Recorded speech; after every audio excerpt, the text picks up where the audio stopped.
जय गुरु जी। संगत जी, अगर आपका भाव सच्चा है और ईमानदारी है तो भगवान आपको खुद ब्लेस करने पहुंच जाते हैं। एक प्यारा सा सत्संग। एक बार गुरु जी आर्मी हॉस्पिटल में अपना ब्लड शुगर टेस्ट कराने जाते हैं।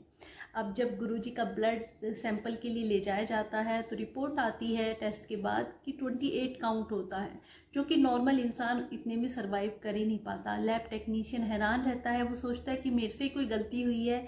वो कहता है हम फिर से आपका टेस्ट करते हैं, तो गुरुजी मान जाते हैं और फिर से उनका ब्लड सैंपल के लिए ले जाया जाता है। थोड़ी देर बाद फिर रिपोर्ट आती है तो उसमें 22 काउंट होता है। अब लैब टेक्नीशियन हाथ जोड़ के गुरुजी के सामने खड़ा हो जाता है और रोने लग जाता है। कहता है कि मैंने इतने सालों की ईमानदारी की नौकरी करी है, मैं इतनी दूर से साइकिल पे आता हूँ, पर ऐसा केस कभी नहीं हुआ। आप बताइए आप कौन है।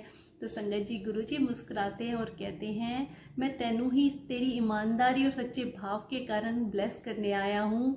तू देखना, एक दिन मेरे दरबार में लंबी गाड़ी में तेरे 2 बेटे हैं, एक डॉक्टर बनेगा और एक इंजीनियर बनेगा और तू मेरे पास आएगा। तो संगत जी, गुरु जी उनको ब्लेस करके चले जाते हैं और यकीन मानिए संगत जी, 15 दिन के अंदर उनका कोई पीएफ का डूबा हुआ पैसा मिल जाता है और वो लंबी गाड़ी लेते हैं और उनके दोनों बच्चों के सरकारी टेस्ट क्लियर होते हैं। एक डॉक्टर बनता है, एक इंजीनियर बनता है और गुरुजी के दरबार में माथा टेकने जाते हैं। तो ऐसे गुरुजी महाराज अपने सच्चे भक्तों को ब्लेस करते हैं।